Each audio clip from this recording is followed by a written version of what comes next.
창세기 35장에는 라헬이 베들레헴에서 죽었죠. 에브라스 베들레헴에서 죽고 죽으면서 아들을 낳는데 첫째가 요셉이었고 두 번째 아들을 낳은 거죠. 그 아들을 베논이라고 이름을 지으려고 했습니다. 슬픔의 아들이다, 그렇게 지으려고 했죠. 왜냐하면 아들을 낳다가 자기가 죽어가니까 슬펐던 것 같아요. 그런데 아버지가 야곱이 베논이라고 하지 말고 베냐민이라고 해라. 그래서 오른손의 아들, 슬픔의 아들이 아니라 하나님의 오른손은 능력과 힘을 상징하죠. 오른손의 아들처럼 하나님이 붙들고 있다. 야곱과 라헬의 관점이 다르죠. 야곱이 지금 베델에서 내려왔죠. 베델에서 하나님을 만났죠. 오랜 세월 하나님을 진심으로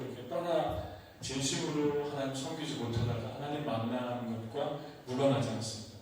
하나님을 만나고 은혜를 받으면 상황이 슬픈데 소망적으로 생각하고, 그리고 그 속에서도 하나님을 바라보게 됩니다.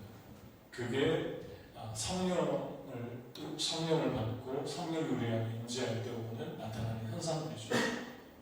그래서 베냐민이 탄생합니다. 그런데 어두운 일이 또 하나 일어났어요.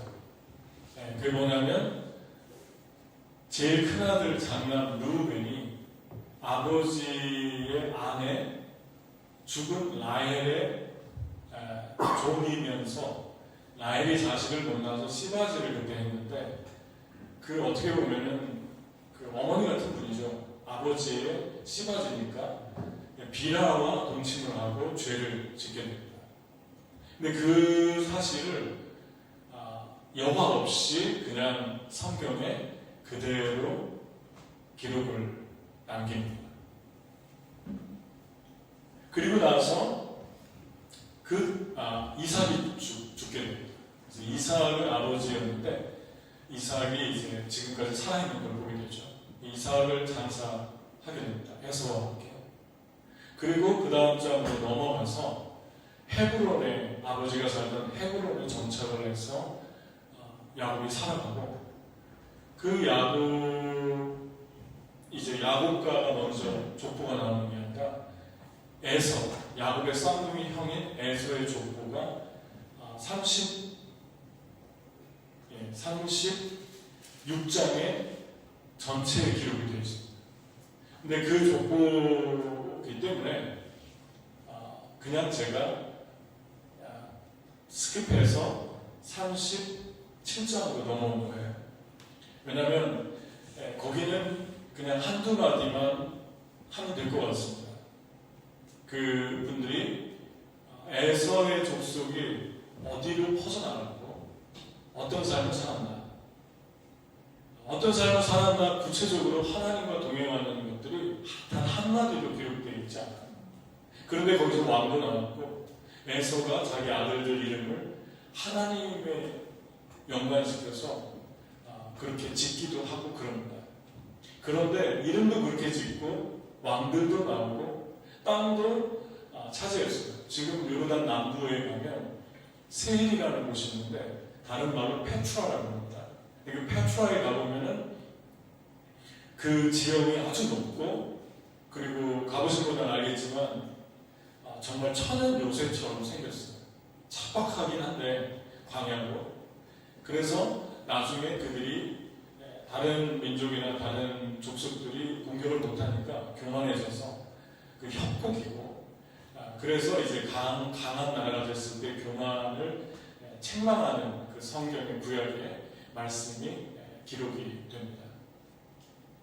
아무튼 이렇게 땅도 차지하고 왕도 나오고 하나님을 믿는 자녀들이라고 이름도 지었지만 단 한 줄도 하나님에 대해서 그 아들 중에, 자손 중에 하나님과 함께 동행했다, 하나님과 함께 어떻게 살았다는 얘기가 기록이 되지 않습니다.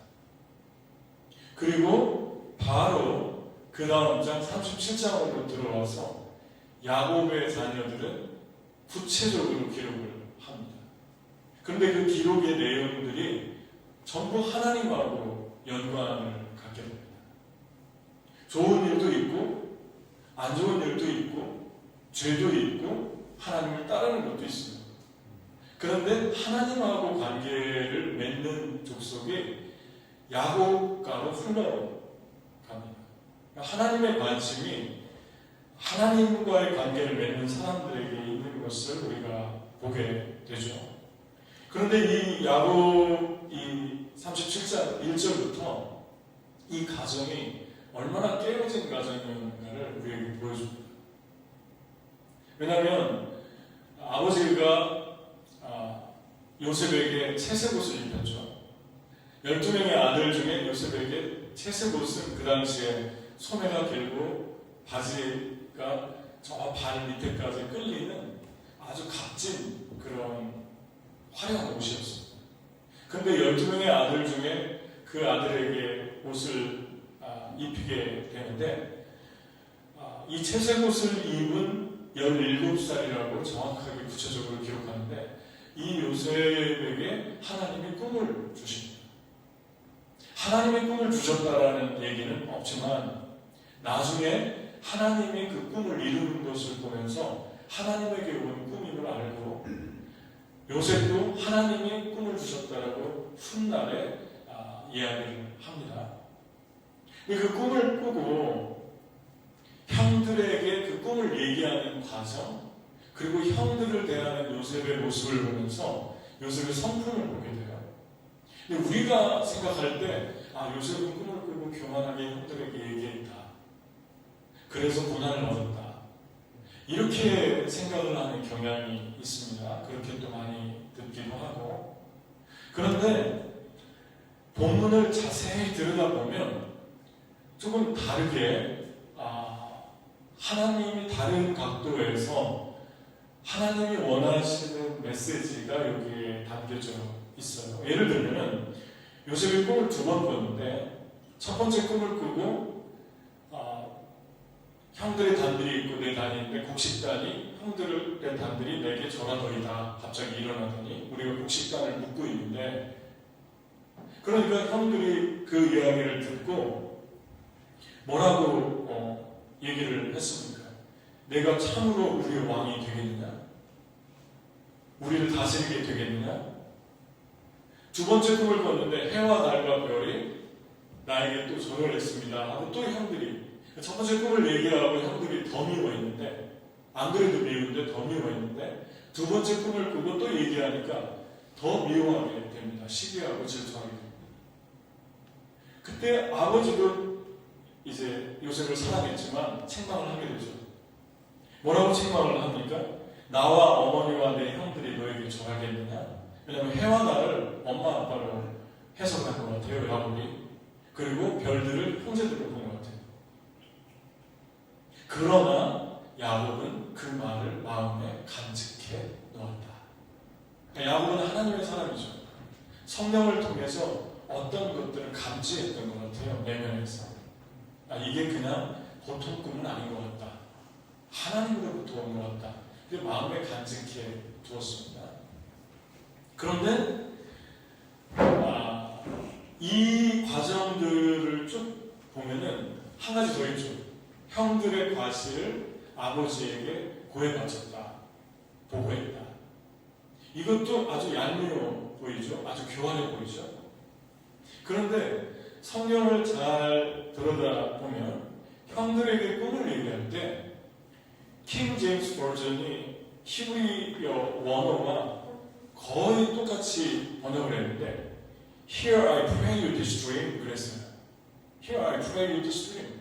그러니까 내 꿈을 들어줘. 여기서 pray는 기도한다가 아니라 이 당시에 16세기, 17세기 pray는 간청합니다. 이런 뜻이에요. 고어기 때문에 킹 제임스 버전은. 그런데 우리말로 바꿔서 얘기하면 제가 꾼 꿈을 좀 들어주세요. 그랬어요. 그런데 전에는 개역 한글에는 내 꿈을 들으시오 하고 건방지게 형들에게 얘기하는 모습을 번역을 한 거예요. 근데 원문도 그렇지 않습니다. 원문 히브리어에도 분명하게 예의 바르게 그 단어가 들어가 있어요. 그러니까 형들한테 한번 상식적으로 생각해 보십시오. 17살이면 다 큰 애인데 음석바지가 아닌데 이 당시에 장가가고 뭐 자녀 낳고 그런 나이예요. 근데 형들한테 꿈을 한번 얘기했는데 형들이 미워하고 그에게 불편하게 얘기했더라. 말이 거칠어졌어요. 더 싫어졌어요. 그런데 거기가 되고 또 두 번째 꿈을 얘기한다는 거는 여러분 어떻게 생각하십니까? 그리고 들어주세요 라고 얘기합니다. 이것은 형들을 좋아하는 한 소년의 순수한 마음으로 봐야 됩니다. 그러니까 형들이 싫어하는데도 자기 마음을 갖춘 줄 알았던 것 같아요. 그래서 형들에게 계속 익사이링 해가지고 얘기합니다. 눈치는 없는 줄 모르지만 나쁜 의도는 아니었다는 거예요. 누가 싫어하는데도 얘기한다는 것은 순수함을 우리에게 말해줍니다. 형들이 잘못을 보고했다. 이게 요셉이 교환한 게 아니라 전장에 보면 요셉의 나이 6살에서 10살 됐을 때 그 누이 디나가 폭행을 당했죠. 세겜사람들에게. 그래서 화가 나서 그 오빠, 친오빠 시몬과 레이가 사람들을 학살했어요. 근데 그 학살하는 과정에서 아버지 야곱에게 형제들이 다 알고 있었는데 한 사람도 보고하지 않았어요. 여러분 한번 생각해 보십시오. 요셉이 17살 나이에 아버지에게 형들의 과실을 고했다는 것은 요셉의 올곧은 모습들을 우리가 생각을 하게 됩니다. 요셉이 되게 다른 성품을 가지고 있었던 거예요.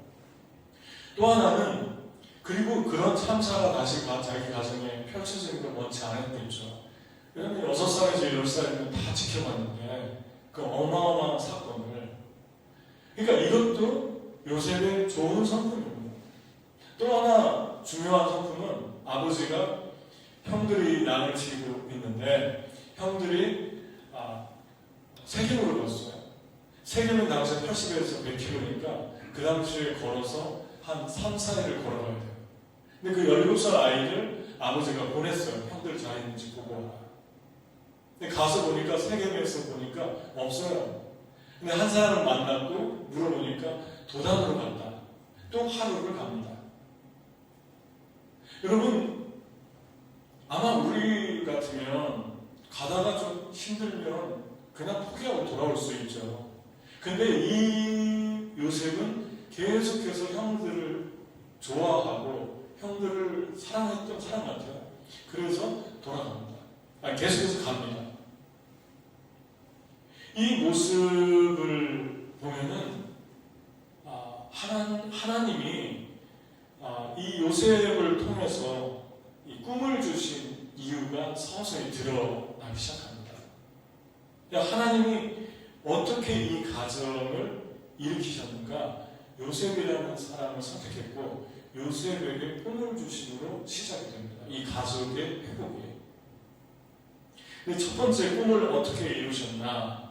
하나님의 꿈이 제목인데 하나님이 어떻게 그 꿈을 이루셨나를 말씀합니다. 첫 번째 19절 20절에 보면 요셉이 그 4일 길을 오고 있는데 아마 멀리 언덕에 있었던 것 같아요. 양을 치면서. 그리고 이렇게 보더니 요셉이 오고 있다 그래요. 형들이. 그러면서 하는 첫마디가 꿈꾸는 자가 온다. 비웃는 거죠. 꿈꾸는 자가 온다. 두 번째 그를 죽이고 지금 요셉이 오고 있는 중인데 그를 죽여서 구덩이에 던지자. 그 두 가지 계획을 세웠어요. 무서운 얘기죠. 어떻게 형제들이 아무리 싫고 밉다고 해도 이렇게 자기 동생을 죽일 계획을 했을까? 그래서 형들이 도착을 이제 요셉이 했는데 가장 먼저 한 일이 채색옷을 벗겼어요. 채색옷을. 그러니까 얼마나 싫어했는가를 알겠죠. 채색옷을 벗기고 구덩이에 던졌어요. 그랬더니 루벤이 큰아들이죠. 아버지의 그 다른 아내를 범한 사람입니다. 여기에서는 다른 모습을 보이죠. 그러지 말고 이 아이를 살리려고 구덩이에 그냥 죽이지 말고 던지자. 그래서 나중에 조용히 꺼내주려고 그랬어요. 그런데 자기가 자리를 비운 사이에 그 사이에 구덩이에 던졌다가 유다가 지나가는 노예상인 그 이스마엘 상인들을 보고 애굽으로 내려가고 있었죠. 아, 죽지 말고 우리 저기에다가 팔자. 은 20을 받고 팔게 됩니다. 그래서 르우벤이 와보니까 아이를 파는 거예요. 자기가 도와서 아버지에게 돌려보내려고 했는데 나는 이제 어떡하지? 나는 이제 어디로 갈까? 하면서 통곡을 하게 되죠. 이러한 일들이 쭉 일어나는데 여기서 한 가지 볼 수 있는 것은 구덩이에 던지고 이 형들이 음식을 먹습니다. 채색옷을 다 벗기고 사입길을 온 사람에게 물도 안 주고 밥도 안 주고 음식을 먹어요. 그리고 이 아이가 살려달라고 소리 질렀을 텐데 거기에 앉아서 하는 말이 제 꿈이 어떻게 되나 한번 보자 그런 거. 그러니까 여러분 자기들이 꿈을 다 무참히 박살내고 난 다음에 그래도 내가 꿈을 꾸겠느냐? 네 꿈이 정말 그 꿈이 맞겠느냐? 그러면서 어디 한번 보자 하는 인본주의적인 모습을 보이게 됩니다. 근데 여기에서 한 가지 생각해 볼 것은 왜 하나님이 12아들 중에 요셉에게 꿈을 줬을까?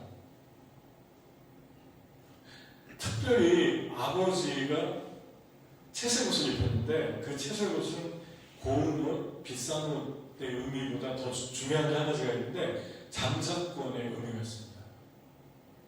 그러니까 12아들 중에 11번째 아들인데 끝에서 2번째인데 왜 장자권을 르우벤을 주지 않고 요셉을 줬을까요? 르우벤 얘기를 기록했잖아요. 그 입에 담기도 민망한 얘기를 기록한 이유가 이것입니다. 그 당시에 장자권은 아버지의 3분의 2의 재산을 상속받았고 영적인 제사장의 축복이 주어졌습니다.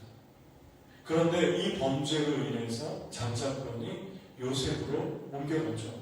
근데 다른 아들에게는 왜 안 가고 요셉에게 갔을까요?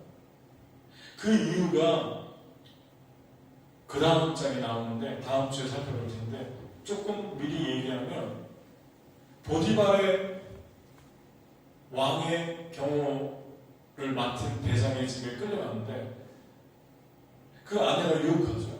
그런데 요셉이 계속 유혹을 하니까 그 보디발의 신임에서 총무를 맡겨주는데 노예 신분에서 총무를 맡겨주는데 요셉이 이렇게 얘기합니다. 내 주인이 집안의 모든 소유를 간섭하지 않고 다 내 손에 맡겼고 이 집에 나보다 큰 이가 없으며 주인이 아무것도 내게 금하지 아니하였어도 금한 것은 당신뿐이니 당신은 그의 아내이니라. 그런즉 내가 어찌 이 큰 악을 행하여 하나님께 죄를 지으리까. 두 가지가 나오죠. 하나님 앞에서의 삶을 살았고 그 하나님 앞에서의 삶이 한 여인을 대하는 태도로 나타났어요. 구별된 삶을 살게 했습니다. 그게 하나님이 요셉에게 꿈을 준 이유입니다. 여러분, 하나님께서 왜 르우벤 얘기와 장자권 얘기가 채색옷이 요셉에게 넘어간 것을 기록하게 하셨을까요? 하나님이 르우벤에게 장자의 축복, 많은 주고 싶은 것들이 많이 있었는데 특히 하나님 미워하고 싫어하는 죄값이 떨어지죠. 그렇지만 요셉은 지금 시간이 3년밖에 안 흘렀어요. 한 20세 정도로 추정합니다. 보디발의 집에 들어가 청소한 게. 여러분 3년 만에 갑자기 믿음이 되게 좋아졌다 그렇게 보겠습니까? 요셉은 하나님을 섬겼던 사람이에요. 구별되게 살았고 12아들이 무참하게 구덩이에 던지고 밥을 먹는 잔인성을 보일 때 요셉은 자기가 꾼 꿈을 하나님의 꿈을 나누는 사람이었어요. 순수하게 그냥 나누는 사람이었어요. 이게 대조적이지 않습니까? 하나님이 모든 것들을 보고 계셨어요. 여러분과 제가 주님을 따르는데 하나님께서 우리에게 꿈을 주시는 것, 소망을 주시는 것은 하나님의 특별한 은혜고 축복입니다. 내가 하나님을 위해 살아야겠다. 내가 하나님과 함께 걸어가야겠다. 그 소망, 그 갈망을 하나님이 여러분에게 주셨습니까? 그렇다면 한 가지 우리가 기억해야 될 것은 그 꿈은 막을 수 없다. 아멘? 아무도 못 막아요. 죽여도 구덩이에 넣고 죽이려고 해도 죽일 수도 없고, 그리고 팔아도 막을 수가 없어요. 막을 수가 없는 게 아니라 팔았는데 하나님의 꿈을 이루고 있는 중이었어요. 이 분이 하나님이십니다. 그래서 이 말씀을 통해서 보게 하는 건 나는 전능하다. 나는 전능한 하나님이다. 그래서 너희들은 나만 믿고 구별되게 살아. 내가 너희에게 준 것은 축복의 시작에 불과하고 나는 너희들을 향해서 너무 많은 계획과 생각을 가졌다. 바다의 모래알의 숫자보다 더 많고 하늘이 땅에서 높은 같이 내가 너희를 향한 생각은 저주가 아니라 장래의 소망을 주기 위함이다. 이것은 지금 이 메시지를 통해서 우리에게 주고 있습니다. 여러분의 삶에서 하나님께 받은 게 무엇입니까? 그리고 하나님이 주셨는데 그 꿈과 반대로 가고 있는 것 같은 상황이 있습니까? 우리가 꼭 기억해야 될 것은 하나님의 꿈은 막을 수 없다. 아무도 어떤 사람도 막을 수 없다. 그리고 축복이다. 두 번째는 하나님 어떻게 두 번째 꿈을 이루나? 15절을 보면은 요셉이 형들을 찾아서 세겜에 왔죠. 한 3일 길을 왔어요. 근데 세겜이 있다고 해서 왔는데 세겜이 없어요. 그러니까 그 소년이 얼마나 당황되겠습니까? 배도 고프고 춥고 쉬고 싶고. 그런데 어떤 사람이라고 나와 있어. 어떤 사람이 나타나서 말을 듣더니 네가 여기서 방황하고 있는데 너네 형들이 도단을 건다. 그쪽으로 가봐라 하고 안내를 해줬어요. 하나님의 꿈이 어떻게 이루어집니까? 하나님이 낯선 이 땅에서 천사 같은 안내자, 돕는 사람을 주셨죠. 근데 그 사람 이름이 기록이 안 되어 있죠. 어떤 사람이에요? 저는 천사일 수도 있겠다 그 생각을 했어요. 사람이든 천사이든 어쨌든 사람 천사도 되고 하나님 보낸 천사도 되고 하나님이 도와주셨다는 거예요. 거기까지 갈 수 있도록. 그런데 요셉이 노예상으로 팔려서 손발이 묶여서 노예가 되어 끌려갈 때 어떤 생각을 했을 것 같습니까? 그런 생각을 했을 것 같아요. 그때 그 사람이 나한테 도단만 가르쳐주지 않았어도 내가 도단까지 도단하지 않았을 텐데, 내가 거기 가지 않았을 텐데, 그럼 내가 노예로 팔리는 일도 없었을 텐데, 왜 그 사람이 그때 거기서 가르쳐줬지? 그런 생각을 했을 것 같지 않아요? 그런데 나중에 30살에 요셉의 애굽의 총리가 되고 전권을 부여받았을 때 왕에게 어떤 생각을 했을 것 같습니까? 그때 그 사람이 천사였다. 내가 바로 코앞에서 생각할 때는 나를 안 되게 해준 사람이었는데 그 사람이 천사였다. 그리고 르우벤을 반대로 한번 생각해보죠. 르우벤이 만약에 와가지고 구덩이에서 꺼내서 살려가지고 돌려보냈다면 여러분 하나님의 뜻은 이루어지지 않잖아요. 르우벤은 나중에 돌이켰던 것 같아요. 아버지 마음을 더 이상 아프게 하면 안 되겠다. 근데 르우벤이 와서 도와주려고 하다 보니까 좋은 마음이죠. 이미 끝났어요. 이미 노예로 건너갔어요. 첫 번째 사람은 하나님 보낸 천사고, 르우벤은 좋은 일을 하려고 하지만 하나님의 뜻을 이룰 수 없는 사람입니다. 하나님의 뜻이 어떻게 이루어집니까? 하나님 여러분과 저에게 사람을 보내는데 그 사람이 지금 현재 내 삶을 보니까 나에게 그렇게 큰 도움이 될 것 같지가 않아요. 근데 어떤 사람은 루벤처럼 나를 도와주려고 하는데 만나면 위로가 되고 편하게 해주고 너무 많은 것들을 해주는데 마음속에서 하나님이 정리하라는 사람 그리고 관계를 조심하라고 하는 사람들이 있을 수 있습니다.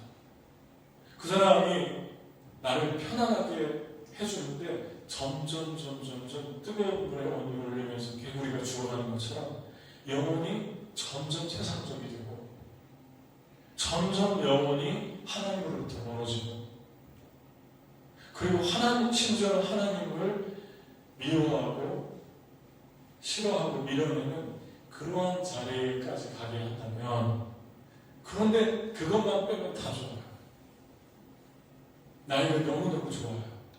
나 편하게 해주고 물질적으로 육체적으로 그런데 영혼은 불편해요. 하나님 원하는 것 같지 않아요.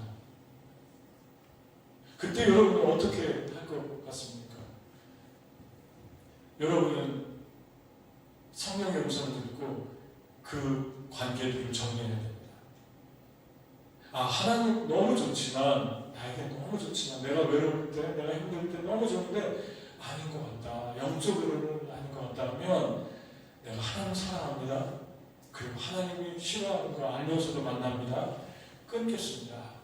하고 끊을 때 하나님께서 어떤 세계로 여러분과 저를 그 다음 레벨로 인도하시는가를 경험하게 됩니다. 근데 조건이 있어요. 그걸 끊지 않으면 열려지지 않아요. 여러분 하나님이 꿈을 주잖아요. 꼭 하나님이 한 사람을 만나게 하십니다. 그리고 그 천사 같은 사람을 통해서 우리의 길을 여십니다. 그런데 함정도 있다. 그것은 여러분과 제가 성령의 민감함 속에서 구별해야 됩니다. 우리의 몫입니다. 하나님과 동행하면 보입니다. 내 사업하는 사람도, 내 만나는 친구들, 내 이성 친구들 만나는데 나는 너를 예배하는 사람이 따로 있다. 음성을 들려줄 수 있어요. 세 번째, 마지막입니다. 자녀들이 아버지에게 숫, 염소, 피를 묻혀서 채색옷을 묻혀서 아버지에게 가져와서 잡혀 먹여온 것 같다고 보고했어요. 야곱이 너무너무 괴로워서 모든 것들을 중단하고 이렇게 성경이 기록했습니다. 그의 모든 자녀가 위로하되 그가 위로를 받지 아니하고 이르되 내가 슬퍼하며 스스로 내려가 아들에게로 가리라 하고 그의 아버지가 그를 위하여 울었더라. 그러니까 그날 아버지도 죽이고 아들도 죽인 거예요. 둘 다 죽였어요. 이 자식들은. 아마 요셉은 끌려가면서 가장 많이 생각하는 게 자기 아버지였을 것 같아요. 엄마도 일찍 돌아가셨고 길거리에서 아버지하고 살았는데 이제 그 아버지가 나 때문에 얼마나 고통스러웠을까, 얼마나 나 때문에 마음 아파하실까. 아버지는 내가 사랑하는 사람들은 왜 다 떠날까 그러면서 너무너무 힘들었을 것 같아요. 아버지에게는 요셉이 죽은 사람이지 산 사람이 아니죠. 근데 그것을 보면서 야곱의 자식들은 어떤 생각을 했을 것 같습니까? 아버지 한번 고통 많이 해보세요. 아버지가 편해야 될까요? 아버지가 자식을 편해야 될까요? 근데 여러분 이렇게 나와 있어요. 성경이 더 사랑했다. 안 사랑한 게 아니에요. 다른 자식들을. 야곱이 요셉을 더 사랑했다. 뭐 좀 더 사랑할 수 있죠. 막내가 좀 더 기울 수 있고. 그런데 이 모습 속에서 한번 묵상을 깊이 해봤어요. 하나님은 어떤 메시지를 주고 있나? 너무 비슷한 두 분이 떠오릅니다. 신앙에. 누구죠? 하나님과 예수님. 예수님은 30에 팔렸고 로마 병정들은 예수님을 갈대로 때리면서 비웃고 옷을 벗기고 침을 뱉고 그리고 발가벗겨서 십자가에 매달고 낄낄거리고 밑에서 물도 마셨겠죠. 그리고 그 모습을 보면서 지나가는 사람들은 나는 구원해야 했는데 다른 사람 많이 고쳤는데 왜 저기서 죽나? 내려오라고. 당신은 스스로 못 고치냐. 그러면서 사람들이 비웃었죠. 그때 누가 가장 고통스러웠을 것 같습니까? 아버지 하나님입니다. 이게 하나님의 가슴입니다. 근데 하나님은 왜 이렇게 비참하게 죽였나요? 저와 여러분, 요셉의 형제처럼 구더기에 가두고 십자가에 매달고 낄낄거리고 죄를 지으면서도 편안하게 음식을 먹고 그리고 사흘길을 온 그 요셉을 보면서도 물 한 모금 주지 않고 그런 잔인함이 저와 여러분 속에 있습니다. 그 죄를 위해서 지옥에서 빼내서 아버지의 나라로 옮겨서 이 땅에 살면서 천국을 살게 하려고 저와 여러분을 위해서 십자가의 소금을 드리셨어요. 그게 야곱과 요셉의 관계고 하나님과 예수님의 관계입니다. 예수님이 죽으면서 얼마나 아버지 때문에 힘들었을까요? 하나님의 고통을 생각하면서 얼마나 가슴이 아팠겠습니까? 그런데 이루시게 되죠. 다 이루었다. 이 야곱의 자식들은 야곱의 고통을 보면서 깜짝 놀랐을 거예요. 이 정도였구나. 우리가 무슨 짓을 한 거지? 그랬을 거예요. 그 증거가 뒷부분에 요셉을 만났을 때 나옵니다. 그들이 평생 죄책감을 가지고 살았어요. 요셉이 속여가지고 그들을 벌주려고 일부러 연기를 하죠. 동생 베냐민 데리고 올 때까지 한 명은 여기 가두겠다. 다시 가라. 그래서 고통을 줍니다. 그때 자기들끼리 무슨 얘기를 주고받았죠? 20년 전에 우리가 요셉을 살렸다면, 요셉이 한마디도 그런 얘기 안 했는데 20년 전에 우리가 그 동생이 발버둥 칠 때 구해줬다면 그 얘기하고 있었어요. 그러니까 평생 이 마음속의 짐을 떨쳐버릴 수가 없었다는 거죠. 여러분, 아버지의 눈물을 본 거예요. 자식들이. 이렇게 처절했구나. 이렇게 비참한 관계였구나. 그러면서 변화됩니다. 제가 존경하는 한 분이 있는데 디트로이트 본 헬퍼가 있어요. 근데 이분은 1945년 히틀러가 이제 히틀러 암살단에 들어가게 되는데 그 당시에 독일에서 히틀러가 600만 명의 유대인을 죽일 때 이 본 헬퍼는 교회가 그 당시에 교회들이 침묵하고 있으니까 저 미치광이가 날뛰는데 한 명의 미치광이 때문에 수많은 사람이 죽어가는데 왜 가만히 있나 하면서 암살단에 들어가게 됩니다. 히틀러 암살단에. 그리고 잡혔어요. 잡힌 다음에 1945년에 형장의 이슬로 사라졌는데 히틀러가 그 뒤에 15년 후에 이 사람이 죽고 나서 자살합니다. 그리고 폐망합니다. 15년 전에 뿌린 순교의 피가 있었죠. 본헬퍼가 1944년에 테드 형무소에 갇혀가지고 이런 시를 썼어요. 나는 누구인가? 거기에서 책을 읽다가 너무 좋아서 그냥 발췌만 했는데 이렇게 썼습니다. 사람들은 나를 담대하고 평안한 사람으로 보지만 나는 스스로 묻는다. 나 스스로 아는 내가 참인가? 참 나인가? 내 안에는 세상에 갇힌 새처럼 불안하고 그리워하며 숨막히듯 버둥거리고 따뜻한 말과 인정에 목마른 연약한 내가 있다. 사소한 일에도 흔들리고 벗을 걱정하며 기도와 생각에도 지쳐 풀이 죽어있는 내가 있다. 그래서 묻는다. 이것이 나인가? 저것이 나인가? 그러나 결국 하나님께 고백한다. 주님, 내가 누구인지 당신은 아시오니 나는 당신의 것입니다. 여러분, 헌신된 크리스찬들이 갈등이 없습니까? 내면 속에서 두 마음이 있잖아요. 어떨 때 보면 내 안에 악이 있고 더러움이 있고 깨끗이 못함이 있고 이게 나인가? 그런데 동시에 또 한쪽을 들여다보면 하나님을 사랑하는 마음이 있고 눈물이 있고 긍휼이 있고 그때 혼돈이 오죠. 나는 누구인가?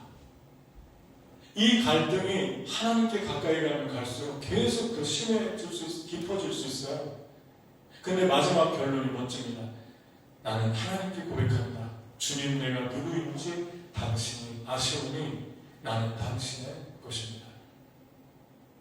여러분, 사단이 여러분의 내면 안에서 여러분의 삶이 죄책감으로 어떤 죄책감에 얽매이거나 죄를 지을 때, 마음의 죄를 지을 때 속삭입니다. 너는 이런 존재야. 너는 이렇게 바빠. 너는 이렇게 깨끗하지 않아. 근데 지금 내가 마음으로만 잠깐 들었을 뿐이에요. 근데 어떻게 해야 됩니까? 그걸 받아들이면 절대 안 되죠. 하나님이 원하시는 게 아닙니다. 하나님이 그러시기 위해서 예수님을 십자가에 죽이시기까지 우리를 사랑했습니까? 그때 주님이 우리에게 주님의 십자가를 바라보라고 합니다. 사랑. 내가 너를 위해서 내 아들을 죽이면서 이런 고통을 합니다. 그때 시편 3편 3절을 선포해야 됩니다. 42편 5절. 내 영혼아, 내가 어찌하여 낙심하며 어찌하여 내 속에서 불안해하는고 너는 하나님께 소망을 두라. 그가 나타나 도우심으로 말미암아 내가 여전히 찬송하리로다. 내가 내 영혼에게 선포하는 거예요. 내가 지금 이런 악의 사람인가? 내가 지금 이런 하나님의 사람인가? 라고 할 때 내가 선포하는 거예요. 내 영혼아, 내가 어찌하여 내 속에서 불안해하냐? 너는 하나님의 사람이다. 너는 하나님의 꽃이다. 너의 마음은 하나님을 갈망하고 있다. 너는 어려운 사람을 보면 도와주고 싶어한다. 너의 영혼에는 눈물이 있고 하나님이 담겨준 극렬한 마음이 있고 도와주고 싶은 마음이 있고 그게 너다.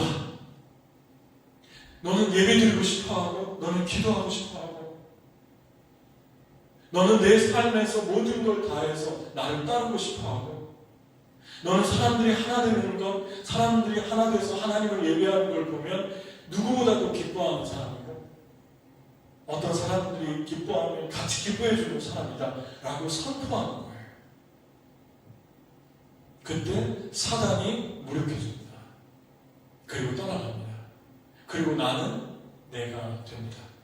내 영혼아, 내가 어찌하여 나는 저도 그래서 가끔 아니라 자주 그래요. 제 영혼에게 선포합니다. 재원아, 너는 어찌하여 난망하느냐? 어찌하여 내 속에서 혼동스러워하느냐? 너는 사랑의 사람이고 너는 기도의 사람이고 너 하나님 없이 살 수 없고 하나님이 너를 사랑한다. 아멘? 선포하는 거예요. 승여봐. 선포하는 거예요. 내 영혼아, 어찌하여 내 속에서 불안하여 하느냐? 선포하는 거예요. 하나님이 나를 사랑하시는 그 사랑, 그 은혜 선포하고 있습니까? 나는 주님을 사랑합니다. 나는 주님을 예배하기 원합니다. 선포합니까? 그때 십자가의 사랑을 만납니다. 여러분, 이게 하나님의 꿈이었어요. 요셉에게, 야곱에게 하나님의 찢어지는 그 가슴을 알려준 거예요. 여러분, 하나님의 사람들을 보세요. 크고 작은 고통들 속에서 예수님의 마음, 하나님의 마음을 만납니다. 자녀 문제, 병 문제, 아니면 건강 문제, 아니면 어떤 누구에게 말할 수도 없는 문제, 이러한 것들의 깊은 고통 속에서 하나님은 정말 이걸 알고 계시나? 이 어려움을 알고 계시나? 그런 질문들이 내 입 밖으로 나올 때 주님이 우리에게 주시는 메시지가 그것입니다. 야곱과 요셉을 통한 하나님과 예수님의 그 사랑. 이 세 번째로 우리의 마음을 바꿉니다. 고통 속에서 하나님의 마음을 잠깐 열어주십니다. 그리고 그 마음을 알 때 아버지 마음으로 채워줍니다. 긍휼, 사랑, 겸손으로 채워줍니다. 내가 죽고 내 안에 예수가 채워줍니다.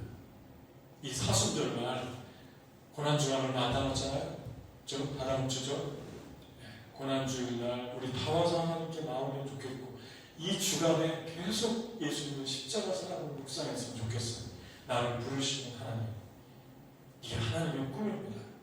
그래서 결국 많은 사람들을 구원하잖아요. 요셉을 통해서. 적용하고 마치겠습니다. 이 주간에 여러분들 영을 자신을 향해 선포할 이야기가 무엇인가? 선포하십시오. 주님 사랑하는 마음 그대로 선포하십시오. 그리고 아들을 죽이기까지 사랑하는 하나님의 마음을 묵상하십시오. 그리고 잃어버린 한 사람을 기도해주고 찾으십시오.